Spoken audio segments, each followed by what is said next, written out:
లగచర్ల బాధితులు హైదరాబాద్ లో SC ST commission ని కలుసుకున్నారు. పోలీసుల దాడిపై కమిషన్ కి బాధితులు ఫిర్యాదు చేశారు. జరిగిన ఘటనను కమిషన్ కి వివరించారు బాధితులు. అయితే లగచర్ల ఘటన బాధాకరమని SC ST commission chairman Venkataiah చెప్పారు. లగచర్లలో పర్యటించి బాధితుల కష్టాలు తెలుసుకుంటామన్నారు.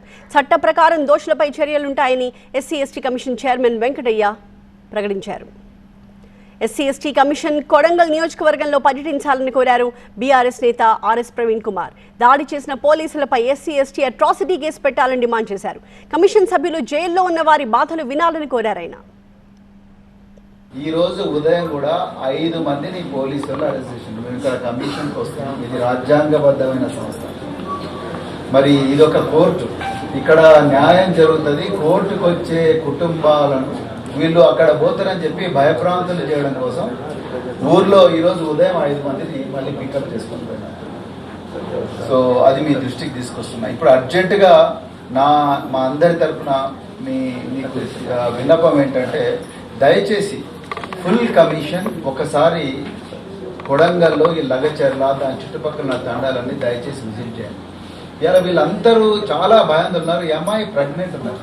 అడ్వాన్స్డ్ ప్రెగ్నెన్సీలో ఉన్న మహిళ ఇంటి దగ్గర కూర్చొని తన ఆరోగ్యాన్ని కాపాడుకోవాల్సిన వ్యక్తి ఈరోజు ఆటోలల్లా గతుకుల రోడ్ల మీద ఇలా హైదరాబాద్కి వచ్చే పరిస్థితి వచ్చింది.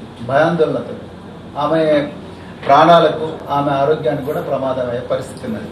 ఈరోజు వారి భర్త వీళ్ళందరూ కూడా జైల్లో ఉన్నారు.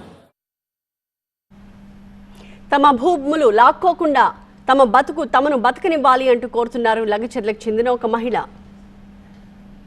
మాకు ఫార్మా వద్దు, మా భూములు పోరాదు, మేము భూముల కోసం చావడానికైనా సిద్ధంగా ఉన్నాం. మేము రైతు బిడ్డలం, మేము భూముల పైన బతికిన వాళ్ళం. మా భూములు ఎందుకు ఇవ్వాలి? మేము కడుపు కూడా తింటలేం కానీ ఏడుస్తున్నాం. మేము కోరేది ఒక్క విషయం ఏంటంటే, జైల్లో ఉన్న వాళ్ళందరికీ బయటికి రప్పించాలి. లగచర్ల ఘటన బాధాకరమని అంటున్నారు SC ST commission chairman Venkataiah. ఏళ్లుగా సాగు చేసుకుంటున్న వారి భూములు లాక్కుంటే వాళ్ళు ఎలా జీవిస్తారని ప్రశ్నించారు. ఎవరైనా చట్ట ప్రకారం ఎవరు దోషులని తేలితే వారిపై వాళ్ళు ఎవరన్నా కావచ్చు కఠినమైన చర్యలు ఉంటాయని చెప్పి హెచ్చరిక చేస్తూ, మరి అవసరమైతే కమిషన్ అక్కడ లగచర్ల గ్రామంలో చుట్టుపక్కల గ్రామాలలో ఏదైతే ఫార్మా కంపెనీ ప్రదేశం ఉందో అక్కడ స్థలానికి మా కమిషను బృందంగా పోయి స్థల పరిశీలన చేసి అక్కడ ఏం జరుగుతుంది, అన్యాయము ఏమున్నదనేది కూడా కమిషన్ తప్పకుండా అక్కడ పర్యటన చేస్తుందని చెప్పి తెలియజేస్తూ, ఈ కమిషను అండగా ఉంటుంది. మరి ఎస్సీ ఎస్టీ కమిషన్ అంటే ఎస్సీ ఎస్టీ కష్టంగా ఉంటాం. మేము 1 గంటకు రాత్రి మీకు ముళ్ళు నాటినా కానీ మేము మార్గాలతో ముళ్ళు వీకేటువంటి బాధ్యత మా మీద మా భూజ సందర్భం ఉన్నది కనుక మీకు అన్యాయం జరిగితే కమిషన్ చూస్తూ ఊరుకోదు. చట్టపరంగా అన్ని విధాలు చర్యలు తీసుకుంటాయని చెప్పి ఈ సందర్భంగా తెలియజేస్తున్నాను.